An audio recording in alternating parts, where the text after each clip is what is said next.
पहले चाहत फिर निगाहों से उतारी जाओगी, आबरू भी जाएगी और तुम भी मारी जाओगी। तुम फिरोगी दर बिदर, तुम फिरोगी दर बदर, रुसवाई और जिल्लत के साथ। बेटियों जब छोड़कर निस्बत हमारी जाओगी। ये तो एक साजिश है वरना तुम नहीं उनको कबूल। कल वही नफरत करेंगे, आज प्यारी जाओगी।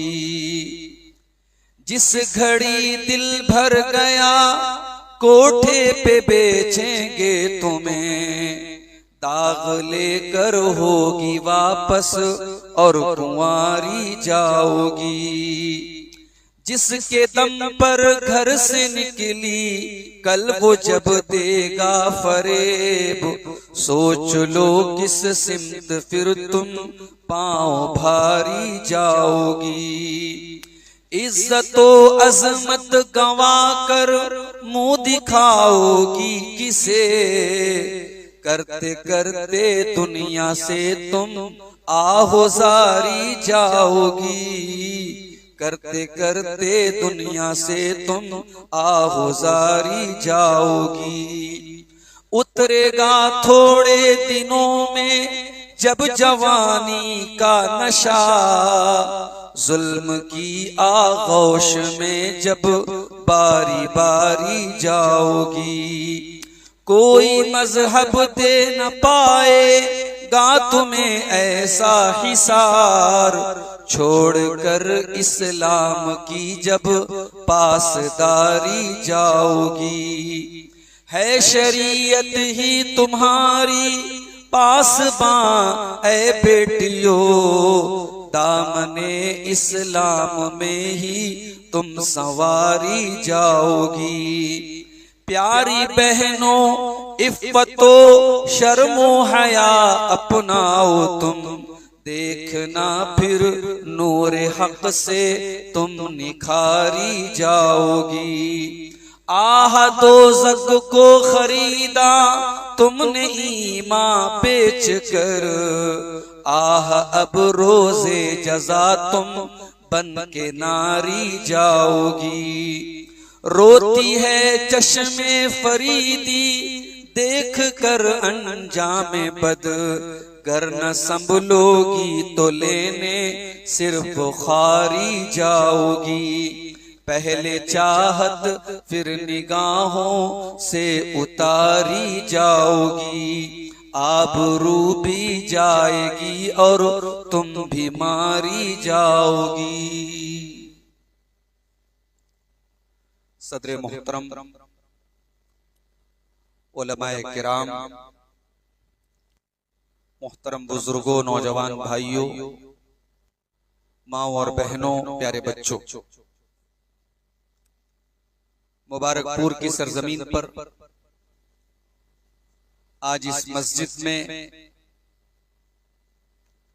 जिसे शेखुल हदीस मौलाना उबैदुल्लाह मुबारकपुरी रहमहुल्लाह की मस्जिद के नाम से जाना जाता है, और इसी मस्जिद में गालिबन शेख मोहतरम नमाज पढ़ा करते थे। आज इस मस्जिद में यहाँ के नौजवानों ने ये मजलिस, ये दीनी प्रोग्राम बाद नमाज इशा मुनक्किद किया है, और मुझे जिस मौजू पर बात करने की जिम्मेदारी दी है वो मौजू बहुत ही अहम भी है और बहुत आम और कॉमन मौजू है। हम ये कह सकते हैं कि हमारी तमाम दावती और तबलीगी कोशिशों का बुनियादी महवर और मरकज यही मौजू है। जुमा के खुतबात हो, सालाना प्रोग्राम हो, मसाजिद के दुरूस हो, सबका मकसद यही मौजू है, और वो मौजू है इस्लाह मुआशरा। मुआशरे की इस्लाह कैसे की जाए, मुआशरे को सुधारा कैसे जाए, मुआशरे में दिन ब दिन बुराइयों के बढ़ते हुए सैलाब को कंट्रोल कैसे किया जाए। ये भी बड़ी कड़वी हकीकत है कि इस्लाह मुआशरा की इतनी सारी कोशिशों के बावजूद मुआशरे में बुराइयां कम नहीं हो रही हैं, बल्कि बुराइयां अपने नए नए रूप में और नए नए अंदाज में हमारे सामने आ रही हैं। अब हालात ये हो चुके हैं कि जिन चीजों का तसव्वुर मुबारकपुर और बनारस जैसे छोटे शहरों और कस्बों में नहीं था,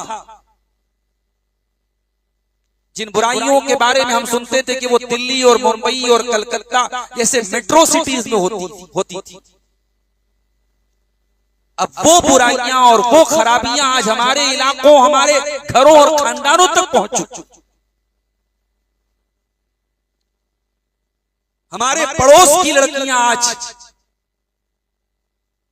भाग रही हैं, गैर मुस्लिमों के साथ मुर्तद हो रही हैं। ये पूरी कौम के लिए सोचने का मकाम है। बारिश होती है, हमारी छतों पे अगर पानी कहीं मरता है और छत टपकने लगती है तो हम जाते हैं, चेक करते हैं कि कहां पानी कहां मर रहा है। अगर हमने उस पानी, उस मरते हुए पानी के बारे में फिक्र नहीं की तो एक दिन ऐसा आएगा इमारत गिर जाएगी। मेरे प्यारे साथियों, समाज और मुआशरे में पनपने वाली इन बुराइयों को अगर हमने केयर नहीं किया, इन पर तवज्जो नहीं दी, इनकी इस्लाह की कोशिश नहीं की, तो दीनदारी की बुनियादें गिर जाएंगी। समाज कहां पहुंचेगा हम और आप तस्वुर नहीं कर सकते। बेहयाई, बदतमीजी, हरामखोरी, नशाखोरी, बेपर्दगी, इन तमाम मामलात में हमारा समाज और मुआशरा कहां पहुंच चुका है। मेरे प्यारे समाज में पाई जाने वाली तमाम बुराइयों को अगर एक लाइन में और एक जुमले में अगर कहा जाए कि इनका सबब क्या है, कुरान करीम हमें जवाब देता है। ज़हरल फसादु फिल बर्रि वल बहरी बिमा कसबत अयदीन नास। मेरे बंदो, तुम जहां पर भी कोई फसाद देख रहे हो, बिगाड़ देख रहे हो, खराबियां देख रहे हो, वो लोगों के करतूतों का नतीजा है। दुनिया में जहां पर भी तुम कोई फसाद और बिगाड़ देख रहे हो, वो इंसानों के करतूतों का, उनके गुनाहों का नतीजा है। अल्लाह ताला कुरान के 28वें पारे में तमाम अहले ईमान को एक हुक्म देता है, या अय्युहल्लज़ीना आमनू कू अनफुसकुम व अहलीकुम नारा।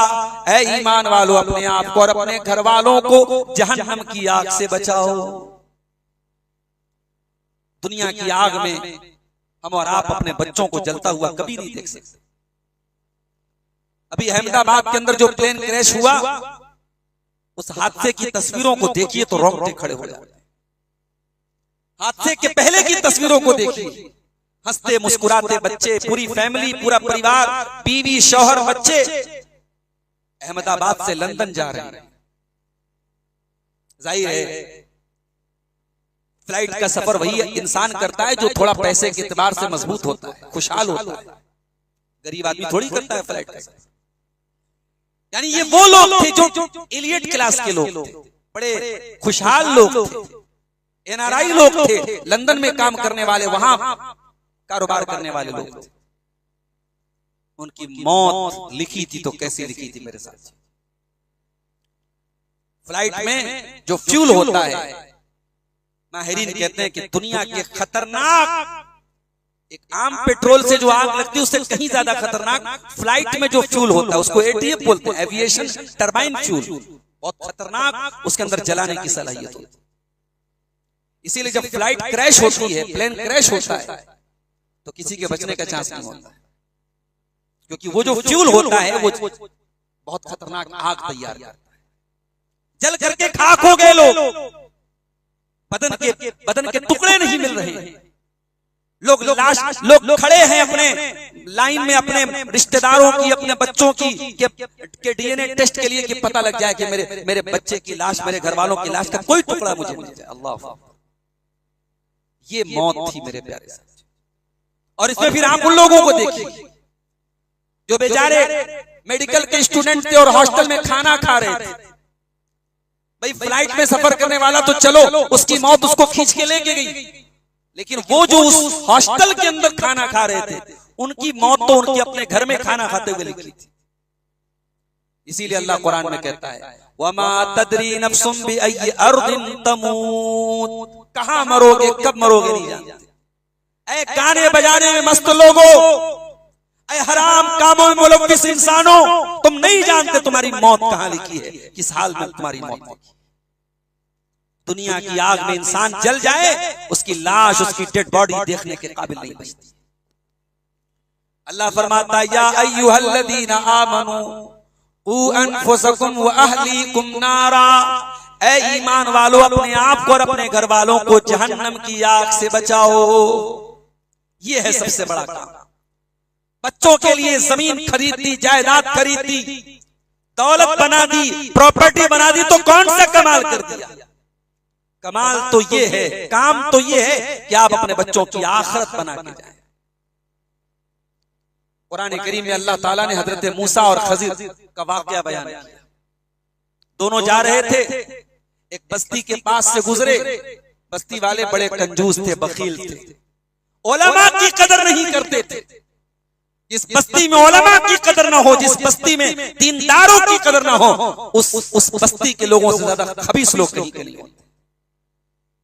ये दोनों गए, इन्हें भूख लगी थी, इन्होंने खाना मांगा, उन्होंने खाना नहीं दिया। खाना मांगा इन्होंने। शरीयत तो ये सिखाती है, इंसानियत का तकाजा तो ये है, हुस्न अखलाक का तकाजा तो ये है जो इब्राहिम अलैहिस्सलाम ने पेश किया था कि मेहमान आए तो उससे पूछा ना जाए कि आप क्या खाएं। मेहमान के सामने आपके पास जो बेहतरीन चीज है वो ला के रखिए। इब्राहिम अलैहिस्सलाम ने यही तरीका तो अपनाया था। फरागा इलैहि, हजरत इब्राहिम अलैहिस्सलाम दौड़े दौड़े आए, फजा बिइजलिन हनीस, और भुना हुआ बछड़े का गोश्त ला के रख दिया। तो ये जो बस्ती थी ये बड़े कंजूस लोग थे। इन्होंने हजरत मूसा और खजीर को मांगने के बाद भी खाना नहीं खिलाया। अब दोनों बेचारे भूखे प्यासे, दोनों अल्लाह के नबी हैं, मूसा भी नबी है, खजीर भी नबी है। दोनों थके हारे एक मकान की दीवार से टेक लगा के बैठे। फवजदा फीहा जिदारन युरीदु अन यनक़द्दफ़ अक़ामा, दोनों ने देखा कि उस गांव के अंदर एक दीवार है, एक मकान की दीवार है जो गिरने वाली है। हजरत खजीर खड़े हुए और दीवार को सीधा कर दिया। ऐ गुटखा खाने वाले मेरे नौजवानों, ऐ खैनी खाने वाले, ऐ तंबाकू खाने वाले मेरे नौजवानों, तुम्हारी बॉडी के अंदर वो ताकत कहां से आएगी जो हजरत खजीर के अंदर थी। ताकत तो तब पैदा होगी जब तुम गलीज और नापाक चीजों से बचोगे। जिस जिस्म के अंदर नशा जाएगा, जिस जिस्म के अंदर तंबाकू जाएगा, जिस जिस्म के अंदर शराब जाएगी, वो जिस्म के अंदर ताकत नहीं बचेगी। ये खजीर अलैहिस्सलाम का बदन था, ये उनकी ताकत थी। खड़े हुई और दीवार को ठीक कर दिया। मूसा अलैहिस्सलाम बड़े जलाली पैगंबर थे, बड़े गुस्सावर शख्सियत थी उनकी, गुस्सा आता, जलाल आता था। उन्होंने कहा लौ शीता लत्तखज़्ता अलैहि अजरा, ऐ खजीर आपको इस पर उजरत ले लेनी चाहिए थी, कुछ इस पर पैसा ले लेना चाहिए, तो फ्री में ये काम नहीं करना चाहिए।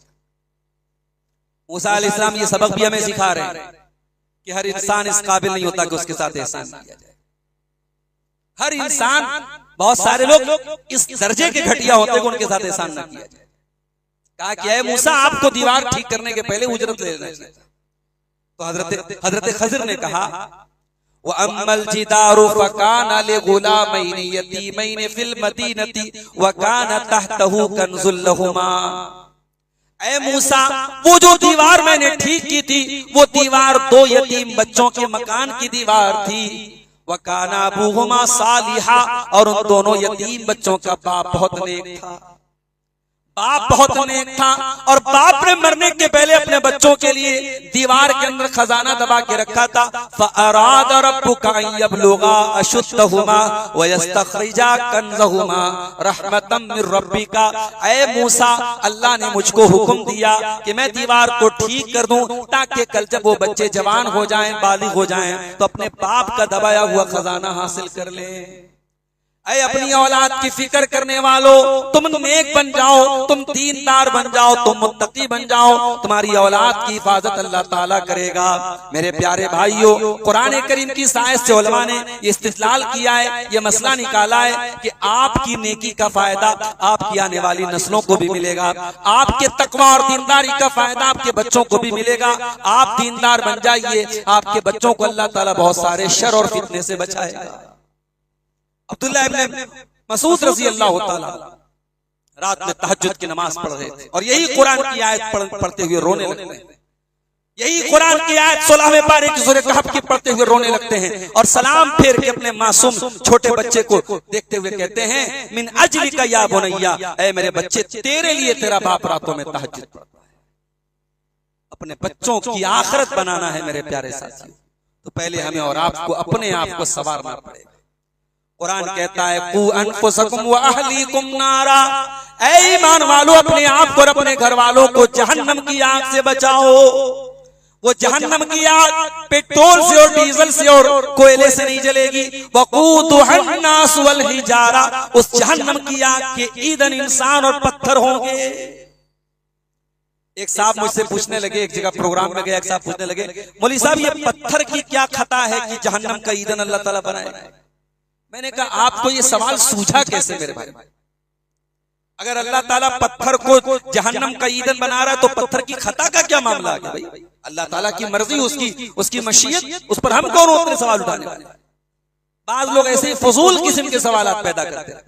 पत्थर की क्या खता है कि पत्थर को अल्लाह ताला जहन्नम का ईंधन बना दे? इस आयत की तफसीर में उलमा ने लिखा है कि पत्थर से मुराद गंधक के पत्थर हैं जो बहुत जल्दी जलने लगते हैं, उनके अंदर जलने की क्षमता ज्यादा होती है। तो जहन्नम का ईंधन इंसान होंगे और गंधक के पत्थर होंगे, इनके जरिए जहन्नम की आग को भड़काया जाएगा। मेरे साथियों, आज हमें और आपको अपने आप को जहन्नम की आग से बचाने की जरूरत है, और जहन्नम की आग से बचाना है अपने आप को और अपने घर वालों को, तो सबसे पहले अपने अकीदे को सही करना पड़ेगा, अपनी तौहीद को दुरुस्त करना पड़ेगा। दुनिया की तमाम नेकियां आप इकट्ठा कर लें, अगर आपका अकीदा दुरुस्त नहीं, आपकी तौहीद दुरुस्त नहीं, तो आप कामयाब नहीं हो सकते अल्लाह की बात।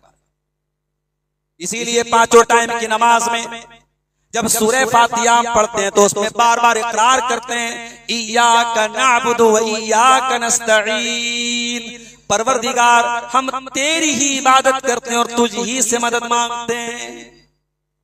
अकीदा, इबादत सिर्फ और सिर्फ अल्लाह की होनी चाहिए, इसमें किसी और को शरीक न किया जाए, अल्लाह का हक किसी और को न दिया जाए।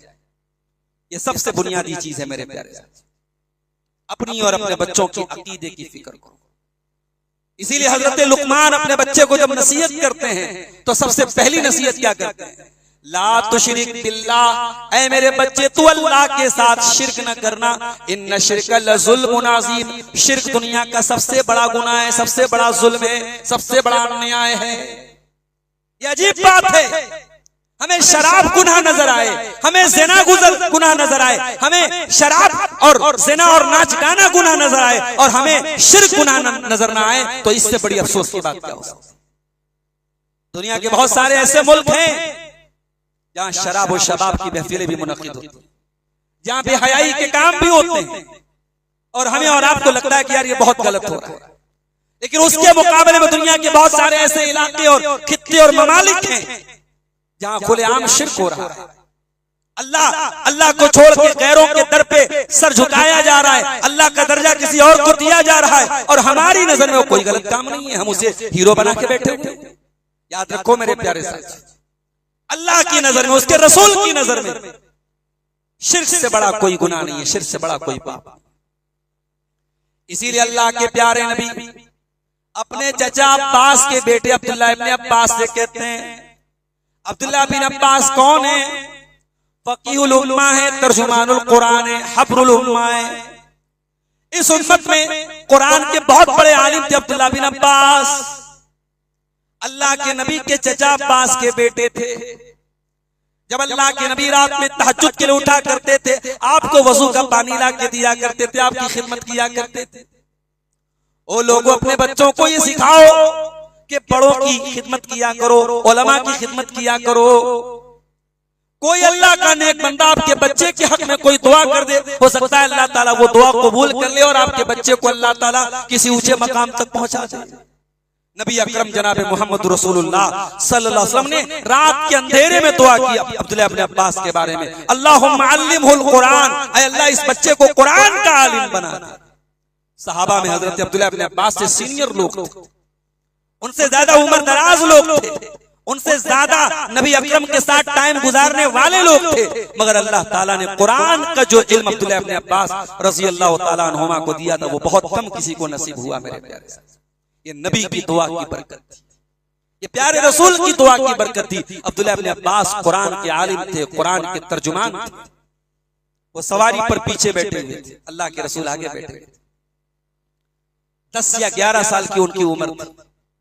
अल्लाह के प्यारे नबी ने फरमाया, या गुलाम, ऐ बच्चे, इज़ा सअल्त फसअलिल्लाह, जब भी तू सवाल करना तो अल्लाह से सवाल करना, व इज़ा इस्तअनत फस्तइन बिल्लाह, और जब भी तू मदद मांगना तो अल्लाह से मदद मांगना। ओ लोगों, अगर ये मसला आपको समझ में ना आया हो और आपको लगता हो कि बहुत हल्का मसला है, तो गौर करो, अल्लाह के प्यारे नबी अपने अहले बैत में से, अपने घर वालों में से एक बहुत अहम शख्सियत को, अपने चचा अब्बास के बेटे को तौहीद सिखा रहे हैं। जब भी सवाल करना अल्लाह से सवाल करना, जब भी मदद मांगना अल्लाह से मदद मांगना। और आगे क्या कहते हैं जरा सुनिएगा, वालम अन्नल उम्मता लव इज्तमाअत अला अन यनफऊका बिशैइन, और ऐ मेरे बच्चे, ऐ मेरे प्यारे बच्चे, ऐ मेरे चचा के बेटे अब्दुल्लाह इब्न अब्बास, अगर सारी दुनिया मिलकर के तुझे कोई नफा पहुंचाना चाहे, तुझे कोई फायदा पहुंचाना चाहे, ला यनफऊका, तो नहीं पहुंचा सकती, इल्ला बिशैइन कद कतबहुल्लाहु लक, मगर उतना ही फायदा तुझे मिलने वाला है जितना अल्लाह ने तेरी तकदीर में लिखा है। 10-11 साल के बच्चे को अल्लाह के नबी तकदीर का मसला सिखा रहे हैं। आज हमें हमारे बहुत सारे बूढ़ी औरतों का बच्चा मर जाता है, कहती हैं, अय अल्लाह तुझे मेरा ही बच्चा लेना था। उम्र गुजर गई, अकीदा ठीक नहीं हुआ, उम्र गुजर गई, तकदीर का अकीदा समझ नहीं आया। अरे तकदीर का अकीदा यही है, अल्लाह के हर फैसले पर राजी बरजा रहा जाए, अल्लाह के हर फैसले के आगे सरे तस्लीम खम कर दिया जाए। जिंदगी में हादसे भी होंगे, अपने रुखसत भी होंगे, घर से जनाजे भी उठेंगे, और मेरे रसूल सल्लल्लाहु अलैहि वसल्लम से ज्यादा गम और तकलीफ का सामना किसने किया है? नबी अकरम ने अपनी हयात मुबारका में 3 बेटियों का जनाजा उठाया है। मेरे साथ कहा जाता है कि दुनिया का सबसे भारी जनाजा औलाद का जनाजा होता है, जो वालिदैन को उठाना पड़ता है। प्यारे नबी ने अपनी 3 बेटियों का जनाजा उठाया था अपनी हयात मुबारका में, और बच्चे जितने हुए, औलादे नरीना जितनी हुई, बेटे जितने हुए, सब 55 में इंतकाल कर गए। दुनिया कहती है साहब फला को औलाद नहीं है, फला की नस्ल कैसे चले? अल्लाह ने अपने नबी को कोई औलादे नरीना ऐसी नहीं अता फरमाई जो जिंदा रहे, जिसकी नस्ल चले। नबी की नस्ल आपके बेटों से नहीं चली, आपकी बेटी सैयदा फातिमा ज़हरा से आपकी नस्ल चली। लेकिन क्या नबी के नाम और नबी की इज्जत और नबी की शान में नऊजुबिल्लाह कोई कमी आई? कुरान कहता है वरफाना लका ज़िक्र। कायनात में जब तक ये जमीन कायम है, जब तक ये आसमान कायम है, जब तक ये दुनिया चल रही है, जहां जहां अशहदु अल्ला इलाहा इल्लल्लाह की सदाएं बुलंद होती रहेंगी, वहां अशहदु अन्ना मुहम्मद रसूलुल्लाह की सदाएं भी बुलंद होती रहेंगी। तो अल्लाह के नबी को अल्लाह ताला ने औलाद नरीना भी जो थी बचपन में सब इंतकाल कर। आखिरी बेटा जो आपको हुआ, हजरत मारिया के पेट से इब्राहिम पैदा हुए।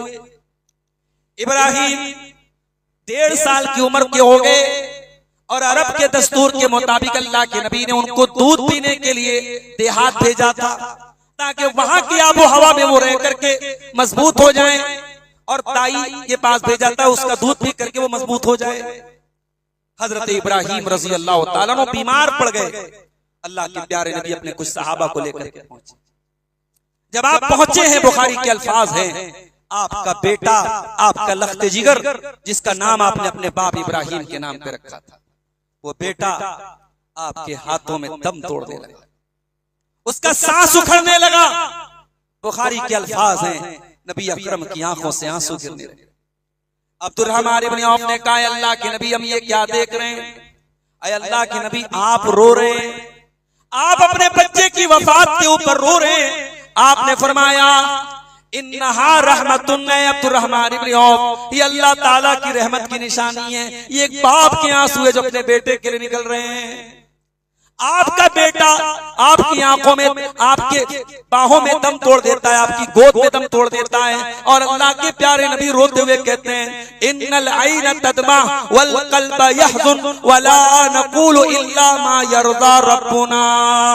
ऐ मेरे बच्चे इब्राहिम, तेरे जाने से तेरे बाप का दिल गमगीन है, तेरे बाप की आंखों से आंसू बह रहे, मगर तेरा बाप अपनी जबान से कोई ऐसी बात नहीं निकालेगा जिससे अल्लाह नाराज हो जाए। अल्लाह अकबर। ये है मेरे नबी का दीन, ये है मेरे नबी की शरीयत। मेरे नबी ने अपने बच्चे के वफात पर गम का इजहार भी किया, तो कितने सादा अंदाज में किया। आंसू बहे हैं आपके, और आपने रोते हुए इतना ही कहा है कि इब्राहिम, तेरा बाप अपनी जबान से कोई ऐसी बात नहीं निकालेगा जिससे अल्लाह नाराज हो जाए। मेरे प्यारे साथियों, अकीदा सही करो, अकीदा सही करो, तौहीद सही करो, अल्लाह का दर्जा किसी और को मत दो। मेरे प्यारे साथी, कुरान कहता है, वल्लज़ीना तदऊना मिन दूनिही, अल्लाह को छोड़ करके तुम जिनको पुकारते हो, ला यमलिकूना मिन क़ित्मीर, वो एक खजूर की गुठली के ऊपर जो बारीक सा छिलका होता है, जो झिल्ली होती है, उस झिल्ली के भी मालिक नहीं है। इन तदऊहुम ला यस्मऊ दुआकुम, अगर तुम उनको पुकारोगे वो तुम्हारी पुकार को सुन भी नहीं सकते। वलौ समिऊ मस्तजाबू लकुम, और सुन भी ले तो जवाब नहीं दे सकते। अल्लाह के प्यारे नबी ने सारी जिंदगी तौहीद की दावत दी, नबी के सारे सहाबा ने तौहीद की दावत दी, नबी के सारे अहले बैत ने तौहीद की दावत दी। मेरे प्यारे साथियों, अगर हम सहाबाए किराम से मोहब्बत करते हैं, हम प्यारे रसूल के अहले बैत से मोहब्बत करते हैं, हमारी जिंदगी में साफ सुथरी तौहीद होनी चाहिए। तौहीद से कोई कॉम्प्रोमाइज नहीं होना चाहिए, तौहीद से कोई समझौता नहीं होना चाहिए। और आगे बढ़िए, आज हमारे मुआशरे का मसला ये है, हमारे बहुत सारे नौजवानों की जिंदगी का कोई मकसद नहीं। उनकी जिंदगी का मकसद क्या है? अच्छा पकवान खाओ, घूमने फिरने जाओ, यहां जाओ वहां जाओ, एंजॉय करो, लाइफ को एंजॉय करो। मेरे प्यारे भाइयों, अच्छा खाना खाना, अच्छी जगहों पर घूमने जाना, अच्छे कपड़े पहनना, कोई हर्ज की बात नहीं है।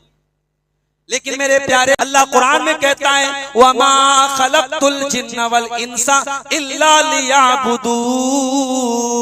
मेरे बंदो, हमने जिन्नात और इंसान को सिर्फ और सिर्फ अपनी इबादत के लिए पैदा किया है। हम पैदा किए गए हैं अल्लाह की इबादत के। अब अल्लाह की इबादत का मतलब ये नहीं कि आप 24 घंटे नमाज पढ़ेंगे, नहीं। अल्लाह की इबादत का मतलब ये है कि आपकी जिंदगी की लगाम अल्लाह के हाथ में होनी चाहिए। आप कारोबार भी कीजिए, मगर शरीयत के बताए हुए कानून के हिसाब से। आप एक अच्छे बाप बनिए, एक अच्छे शौहर बनिए, एक अच्छे भाई बनिए, एक अच्छे पड़ोसी बनिए, जिंदगी के तमाम काम कीजिए, मगर शरीयत के दायरे में रह करके। इसीलिए हम जब कुर्बानी करते हैं, अपने जानवरों की कुर्बानी करने के टाइम भी हम एक दुआ पढ़ते हैं, इन्ना सलाती व नुसुकी व महयाया व ममाती लिल्लाहि रब्बिल आलमीन। उस दुआ में हम ये कहते हैं कि ऐ मेरे रब, मेरी नमाज तेरे लिए है, मेरी कुर्बानी तेरे लिए है, मेरा जीना तेरे लिए है, मेरा मरना तेरे लिए है, मेरी जिंदगी का मकसद तेरे दीन की सरफराजी। मैं इसीलिए मुसलमान, मैं इसीलिए नमाज। मुसलमानों, तुम्हारी जिंदगी इतनी हकीर नहीं है कि किसी नाजायज काम के लिए वो जिंदगी गुजार जाए। कोई शराब के लिए जी रहा है, कोई लड़की बाजी के चक्कर में पड़ा है, कोई गैर महरम लड़कियों से चैटिंग कर रहा है, कोई नशे में गिरफ्तार है, कोई हरामखोरी में गिरफ्तार है। जिंदगी इतनी हकीर नहीं है कि उसको बर्बाद किया जाए। और जिंदगी में खास तौर से जो ये जवानी का टाइम, ये जो जवानी का टाइम है, ये जिंदगी का सबसे कीमती टाइम। अल्लाह के प्यारे नबी अपने नौजवान सहाबा की बड़ी कदर करते थे, नौजवान सहाबा पर बड़ी तवज्जो देते थे, और हमारी शरीयत में भी नौजवानों पर बड़ी तवज्जो थी। कभी आप गौर कीजिए, जुमा के दिन आप सूरह कहफ पढ़ते हैं, सूरह कहफ में अल्लाह ताला ने असहाबे कहफ का वाक़या बयान किया। असहाबे कहफ का नाम मालूम है? नहीं मालूम। असहाबे कहफ की एग्जैक्ट तादाद क्या थी? इख्तिलाफ है, नहीं मालूम। असहाबे कहफ की लोकेशन क्या थी? नहीं मालूम। असहाबे कहफ के बारे में दो बातें हमें मालूम है। एक बात ये मालूम है कि इन नौजवानों ने अल्लाह के दीन के लिए अपने घर को छोड़ के एक गार में, एक पहाड़ की गुफा में जाके पनाह लिया, ये मालूम है। और दूसरी बात क्या मालूम है? इन्नहुम फित्यतुन आमनू बिरब्बिहिम वज़िदनाहुम हुदा। ये चंद नौजवान थे, ये 18, 20, 22 साल के नौजवान थे। इनकी जवानी गुजरी है अपने दीन को बचाने के लिए, अपने ईमान को बचाने के लिए। साहबे किराम में आप देखिए, ये हजरत अली, ये मुर्तजा कौन थे? नौजवान थे। ये उस्मान गनी कौन थे? नौजवान थे। ये उसामा बिन ज़ैद 17 साल के नौजवान थे, जिन अल्लाह के प्यारे नबी ने अपनी वफात के पहले जिनको कमांडर बनाया था, एक लश्कर का रोमियों से लड़ने के लिए भेजा था, उसका कमांडर बड़े बड़े सीनियर साहबा मौजूद थे, मगर 17 साल के नौजवान उसामा बिन ज़ैद को आपने उसका कमांडर बनाया था। और हिंदुस्तान की सरजमीन पर इस्लाम का परचम लहराने वाला मोहम्मद बिन कासिम भी मेरे प्यारे नौजवान भाइयों, एक नौजवान था, 20-21 साल का एक नौजवान था। मेरे नौजवानों, अपनी जवानी की कदर करो। इस जवानी का हिसाब अल्लाह क्या देना पड़ेगा। ये जवानी ये इंस्टाग्राम और फेसबुक पर बर्बाद करने के लिए नहीं है, ये नंगी तस्वीरें देखने के लिए जवानी नहीं है, ये नशे में लुटाने के लिए जवानी नहीं है, ये गलत जगहों पे जाने के लिए नौजवानी नहीं है। इस जवानी को अल्लाह की रजा के कामों में गुजारो मेरे प्यारे नौजवान। इसीलिए अल्लाह के नबी फरमाते हैं, सबअतुन युज़िल्लुहुमुल्लाहु फी ज़िल्लिही यौमा ला ज़िल्ला इल्ला ज़िल्लुहु। कयामत के दिन 7 ऐसे लोग होंगे जिनको अल्लाह ताला अपने अर्श का साया देगा, जिस दिन अल्लाह के अर्श के अलावा कोई साया न होगा। उन 7 लोगों में आपने फरमाया, वह शाबुन नशा फी इबादतिल्लाह, वो नौजवान भी होगा जिसकी जवानी अल्लाह की इबादत में गुजरी। इसीलिए अल्लाह के प्यारे नबी फरमाते हैं, इग़तनिम खमसन क़ब्ल खमसिन, 5 चीजों की कदर करो 5 चीजों के आने से पहले। शबाब का क़ब्ल हरमिक, अपनी जवानी की कदर करो बुढ़ापे के आने से पहले। और अपनी तंदुरुस्ती की कदर करो, वसिहत का क़ब्ल सक़मिक, अपनी तंदुरुस्ती की कदर करो बीमारी के आने के पहले। अपनी जिंदगी की कदर करो मौत के आने के पहले। अपनी दौलत की कदर करो अपने गरीब होने से पहले। और अपने वक्त की कदर करो, वह फराग का क़ब्ल शुग़लिक, अपने टाइम की कदर करो इसके पहले कि तुम बिजी हो जाओ। तो जिंदगी के मकसद को पहचानो मेरे प्यारे साथी।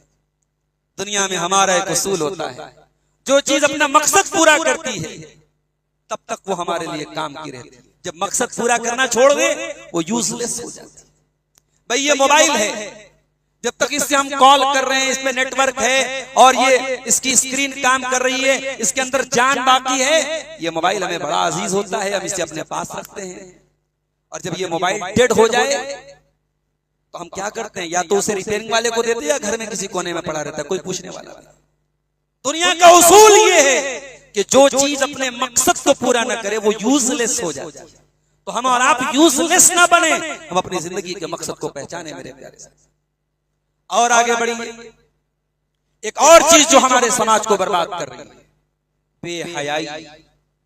वो मुसलमान जो दुनिया में हया का दर्स देने आया था, वो मुसलमान जिस नबी का कलमा पढ़ता है, वो नबी हजरत अबू सईद खुदरी कहते हैं, काना अशद्द हया मिनल अज़राइ फी खिद्रिहा, अल्लाह के प्यारे रसूल सल्लल्लाहु अलैहि वसल्लम कुंवारी लड़की से भी ज्यादा शर्म व हया वाले थे।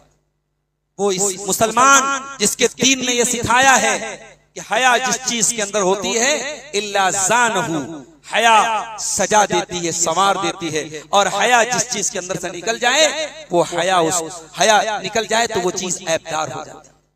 आज क्यों हमारे इलाकों की लड़कियां कॉलेज के माहौल में जाने के बाद उनका पर्दा खत्म हो जाता है। कोई लड़की अगर नीट का एग्जाम टॉप कर ले, IAS के एग्जाम में वो पास हो जाए, तो क्या उसका पर्दा खत्म हो जाता है? पर्दे का हुक्म उसके लिए खत्म हो जाता है? ये हमारे गौर करने का मकाम है मेरे साथ। आज मुबारकपुर के आसपास में ऐसे कॉलेजेस हैं जहां आपकी मुसलमान लड़कियां पढ़ने जा रही हैं, मुसलमान लड़के वहां नहीं जा रहे हैं, सिर्फ मुसलमान लड़कियां जा रही हैं। बड़ी तादाद में मुसलमान लड़कियां गैर मुस्लिम लड़कों के साथ अफेयर कर रही हैं। और ये मैं कोई हवाई बात नहीं कर रहा हूं, मेरे सामने हकायक हैं। मेरे नौजवान साथियों ने अपनी आंखों देखी हाल मुझे बताया है। बनारस और मुबारकपुर और मऊ का यही हाल होता चला जा रहा है। ये हमारा जो अंसारी समाज था, जो हमारा ये बुनकर समाज था, इस बुनकर समाज की खास तौर से मऊ और मुबारकपुर की तो बड़ी तारीफ की जाती थी। नहीं, ये इलाका इस मामले में बहुत मुमताज है कि यहाँ पर्दे का बड़ा एहतमाम है, यहाँ बेहयाई नहीं है, यहाँ बेगैरती नहीं। मगर माफ कीजिएगा मेरे भाई, अब बर्फ पिघल रही है, अब वो हया की बर्फ पिघल रही है। अब बेहयाई और बेगैरती हमारे घरों का एक खासा बनती चली जा रही है। अल्लाह के प्यारे नबी सल्लल्लाहु अलैहि वसल्लम फरमाते हैं, अल मरअतु औरतुन, औरत पर्दे में रहने की चीज है।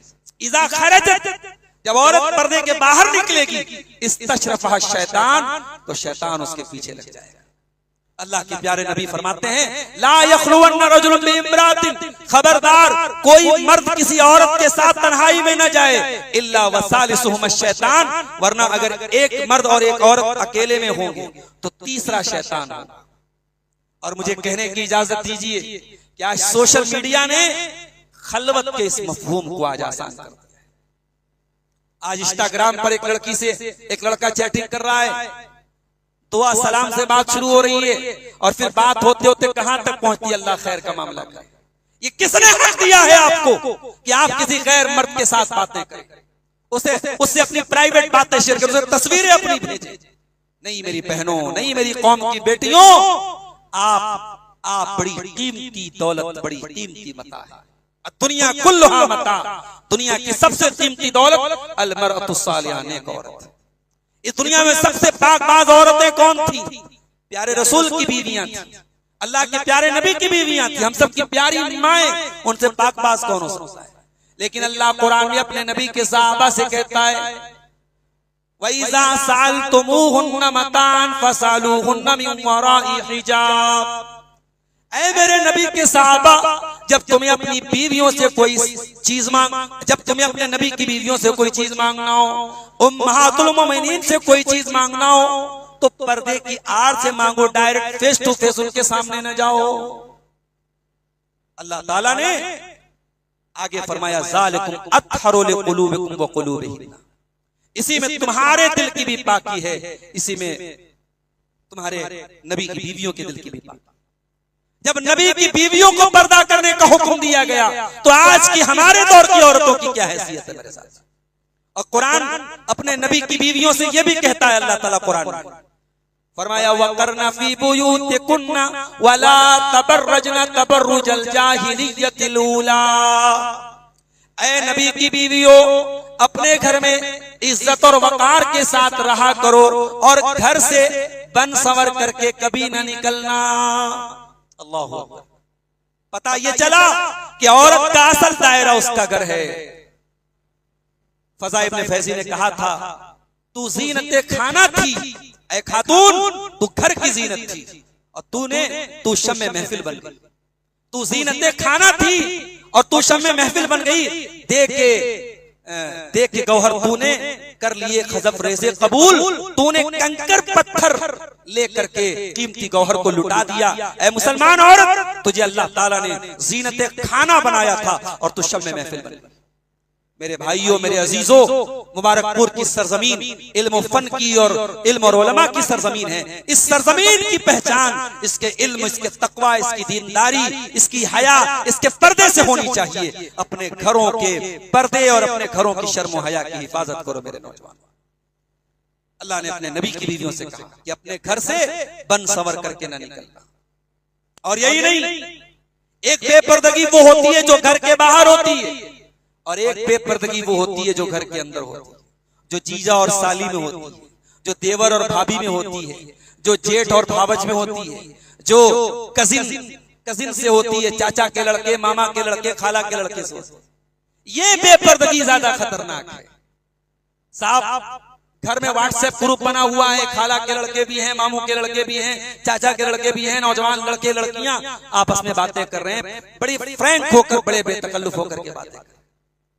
अपनी बच्चियों को बताओ बालिग होने के बाद जिस तरीके से मोहल्ले के और लड़कों से तुम्हें पर्दा करना है, अपने खाला के जवान लड़के से भी तुम्हें पर्दा करना है, अपने मामू के जवान बेटे से भी तुम्हें पर्दा करना है, अपने चाचा के भी जवान बेटे से तुम्हें पर्दा करना है। ये मेहर कुरान ने क्यों बयान किया?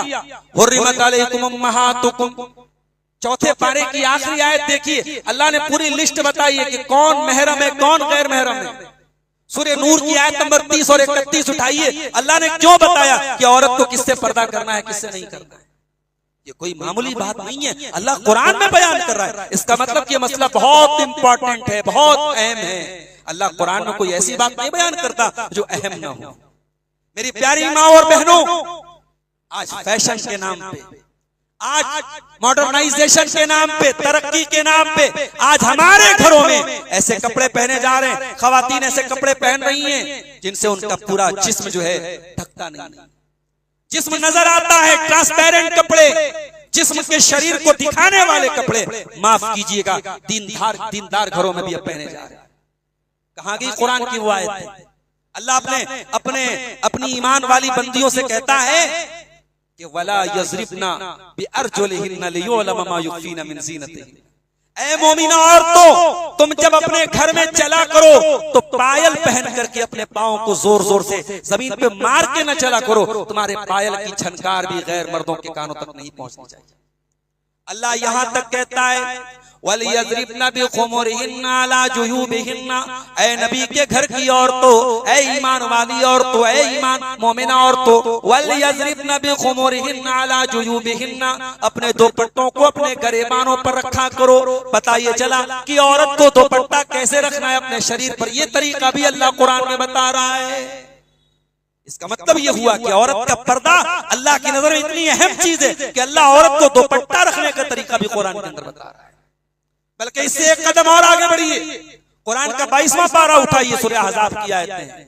अल्लाह कहता है, ऐ नबी की बीवियों, या निसान नबी लस्तुन्ना का अहदिम मिनन निसाई इन इत्तक़ैतुन्ना फला तख़दान बिल क़ौलि फ़यत्मअल्लज़ी फ़ी क़ल्बिही मरद व क़ुल्ना क़ौलन मअरूफ़ा।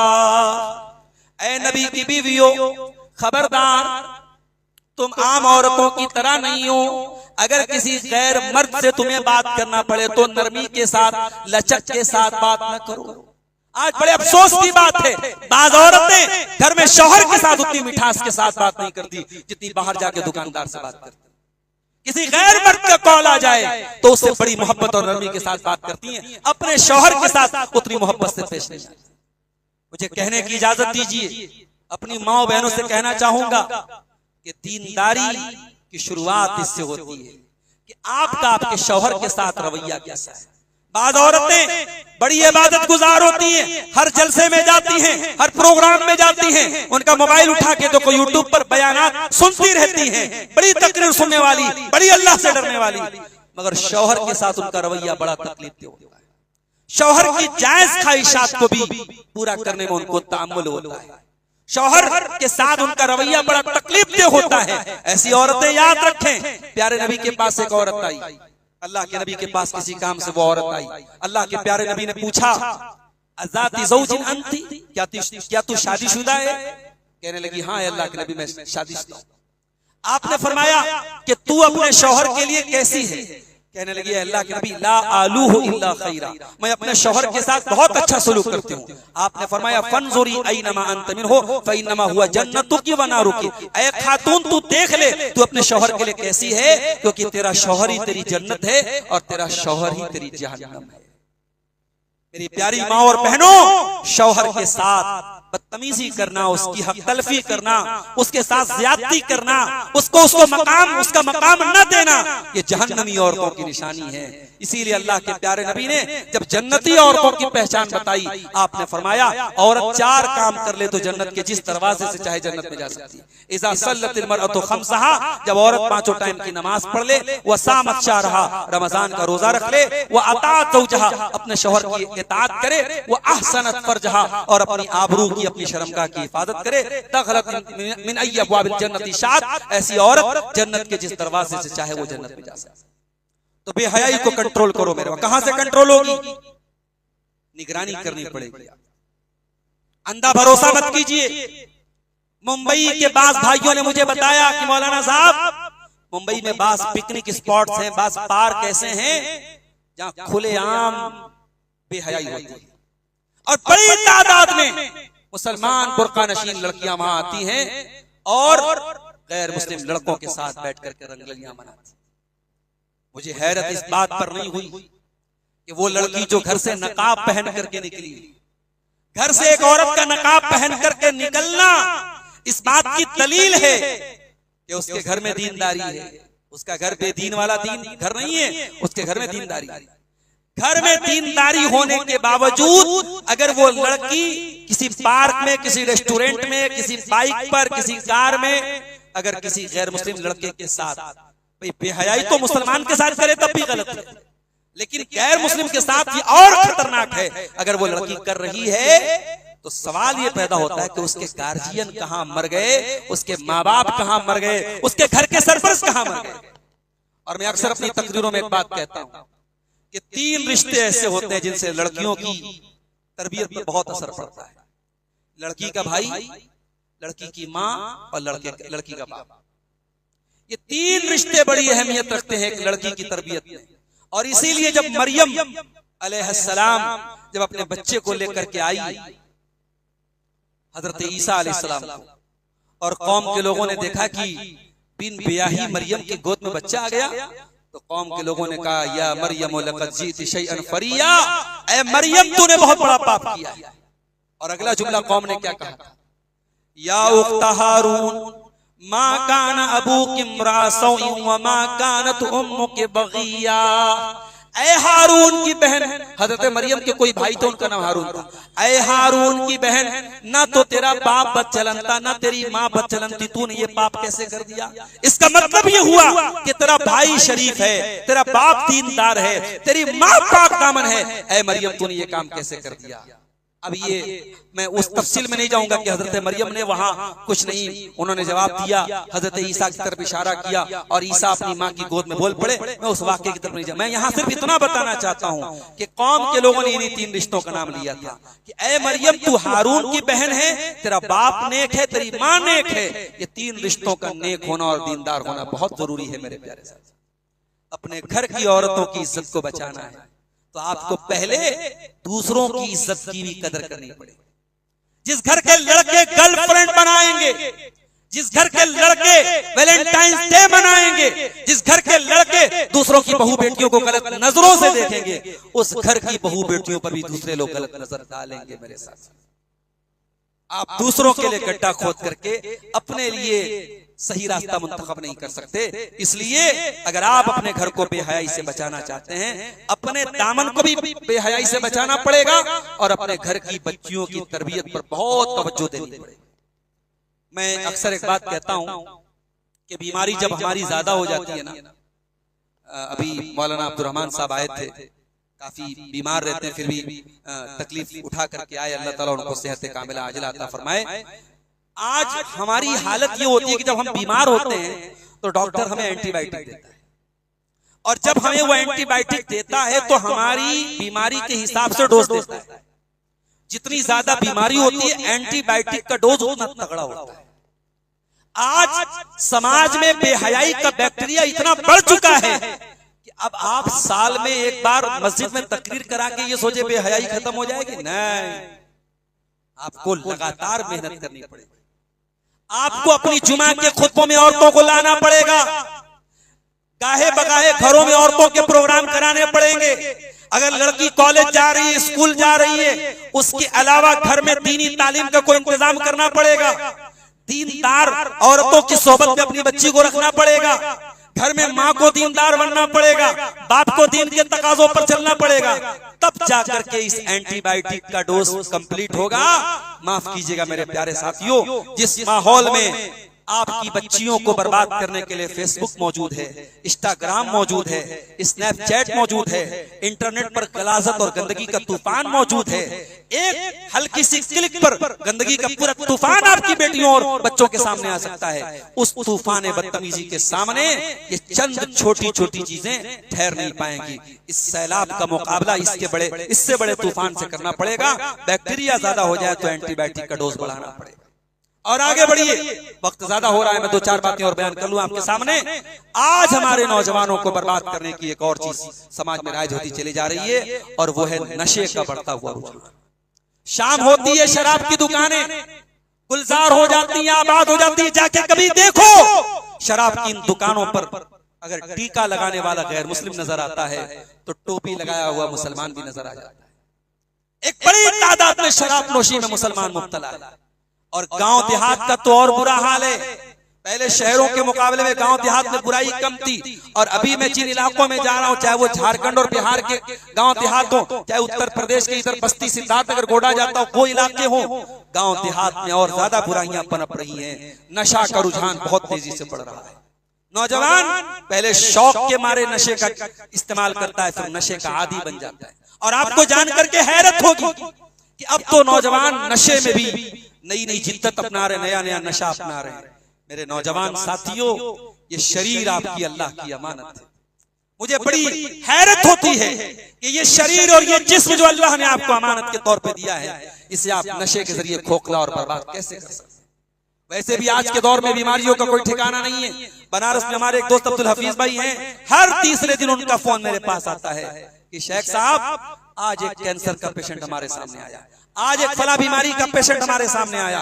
कहते हैं कि सर्दी जुकाम की तरह कैंसर फैल रहा है। अभी वो एक मरीज के सिलसिले में मुंबई गए हैं, और वो मरीज हमारे रिलेशन, हमारे रिश्तेदारों में से है, और बिल्कुल नौजवान बच्चा है, अभी 1-2 साल शादी का हुआ है, एक साल का बच्चा की बेटी या बेटे का बाप है। आप तसव्वुर कीजिए, जवान लड़कों में कैंसर फैल रहा है, जवान बच्चों में कैंसर फैल रहा है, बीमारियां आ रही हैं। एक ऐसे दौर में अचानक हार्ट अटैक आ जाता है, लोग मर जाते हैं, जब मौत इतनी आसान हो चुकी है और अचानक मौतें इस कदर बढ़ गई हैं। मेरे नौजवान साथियों, अपने शरीर को बर्बाद मत करो, नशे से दूर रहो। ये नशा हलाकत है, ये नशा तबाही है। और अल्लाह ने कुरान में साफ साफ कह दिया, इन्नमल खम्रु वल मैसिर वल अंसाब वल अज़लामु रिज्सुम मिन अमलिश शैतान। ये शराब, ये जुआ, ये सब, ये पासे के तीर, ये गंदे काम है, ये शैतान के काम है, इनसे बचो लअल्लकुम तुफ्लिहून, तभी तुम कामयाब हो सकते। एक और मसला हमारे नौजवानों को बर्बाद कर रहा है, हराम कमाई। रातों रात अमीर बनना है। कोई जुआ खेल रहा है, कोई सट्टेबाजी कर रहा है, कोई फला कंपनी में पैसा लगा दो, 1 लाख रुपया लगा दो, हर महीना 10,000 पाओ। इस तरीके की तमाम स्कीमें फ्रॉड है, धोखा है, हराम है, गलत है। इस्लाम में तिजारत जायज है। बैठे बिठाए आपने कहीं पैसा लगा दिया, हर महीने फिक्स इनकम आ रही है, बैंक में पैसा डाल दिया, फिक्स डिपॉजिट कर दिया, हर साल 5% 4% इंटरेस्ट मिल रहा है, हराम है। खुले अल्फाज में कह रहा हूं, हराम है। और उतना ही हराम है जितना जिना हराम है, जितनी शराब हराम है। इसलिए मेरे भाइयों, हराम कमाई से बचो। हराम कमाई घर में आएगी, दुआएं कबूल नहीं होंगी। आज फलस्तीन का शहर गज़ा तबाह कर दिया गया, शहर गज़ा को तबाह कर दिया गया। 2.5 से 3 सालों में 1 लाख से ज्यादा मुसलमान मार दिए गए। हजारों बच्चे हॉस्पिटलों में बीमार हैं, ग़िज़ा की किल्लत है। और अफसोस ये होता है कि जब वही इस्राइल किसी दूसरे मुल्क पर हमला करता है और वो मुल्क अपने दिफा के लिए जब जवाबी कार्रवाई करता है, तो सारी दुनिया खुश होती है, अहले ईमान खुश होते हैं, और खुश होना भी चाहिए। लेकिन ये नहीं भूलना चाहिए कि जालिम किसी भी लिबादे में आए, जालिम तो जालिम होता है। जिस जालिम ने सीरिया में जुल्म किया वो भी जालिम था, जिस जालिम ने लीबिया में जुल्म किया वो भी जालिम था, जिस जालिम ने यमन में जुल्म किया वो भी जालिम था। जालिम का हुलिया देख करके हम जालिम की डिफिनीशन बदल नहीं सकते। याद रखो मेरे प्यारे साथियों, किसी के बारे में कोई फैसला करने के पहले अदलो इंसाफ के तराजू को मत छोड़ो। बहुत जल्दी किसी की हिमायत और किसी की मुखालफत में मत उतर जाओ। ला यजरिमन्नकुम शनआन कौमिन अला अल्ला तादिलू।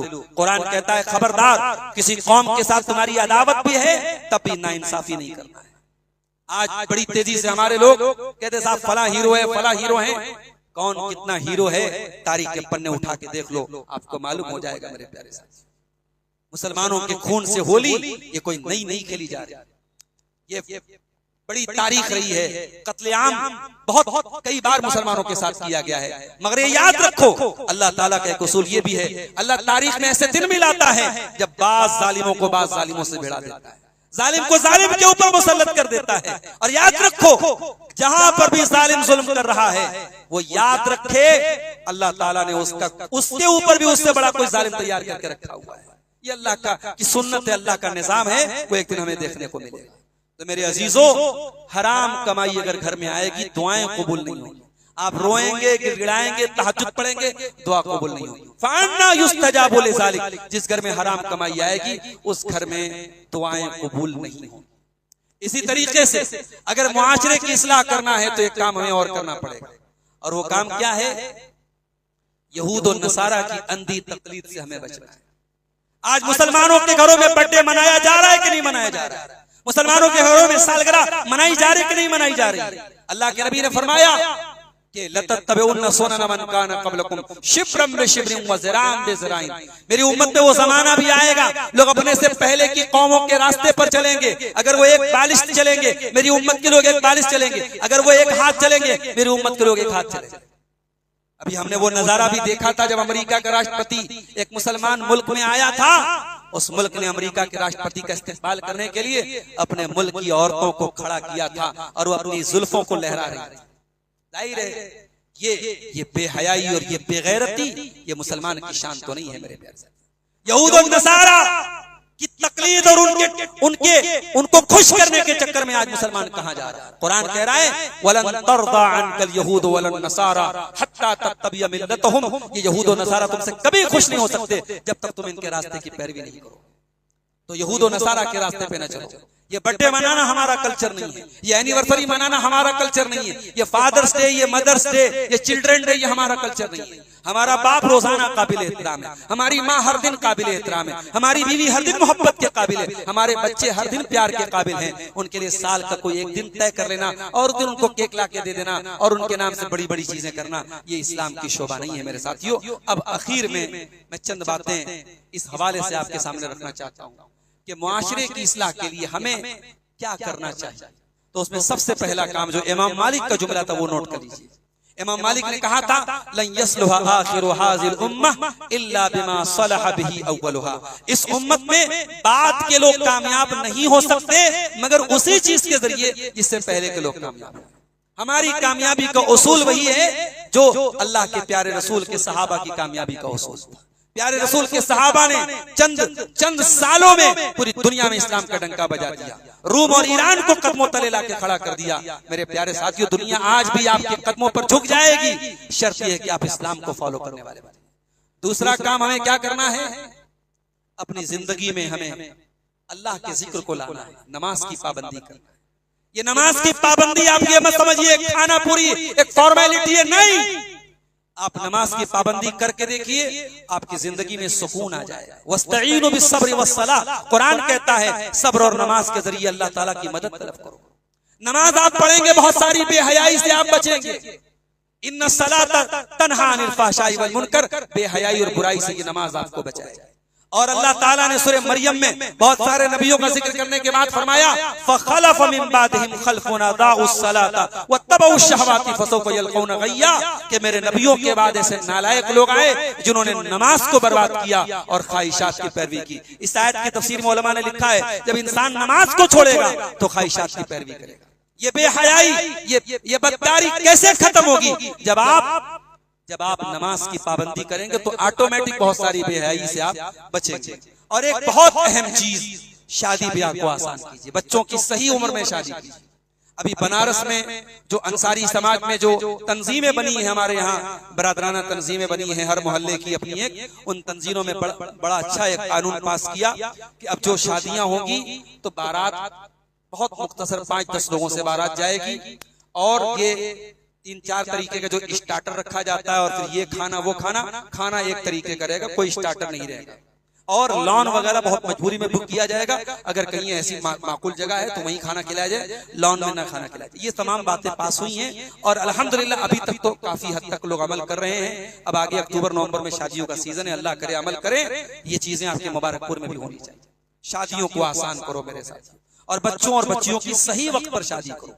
अल्लाह के प्यारे नबी ने कई हदीसों में इस तरफ इशारा किया है। आपने फरमाया इज़ा खतबा इलैकुम मिमन तर्ज़ौन दीनहु व खुल्क़हु फज़व्विजूहु, जब तुम्हारी बेटियों के लिए ऐसा रिश्ता आए, लड़का दीनदार है, लड़का बाअखलाक है, तो तुम अपनी बच्चियों की शादी उससे कर दो। अगर ऐसा नहीं करोगे जमीन में फितना फैल जाएगा, फसाद फैल जाएगा। तो शादी को सही वक्त पर करें। और चौथा काम हमें क्या करना है मेरे प्यारे साथी, हमें अपने उलमा से जुड़ना है, उलमा से मजबूत राब्ता करना है।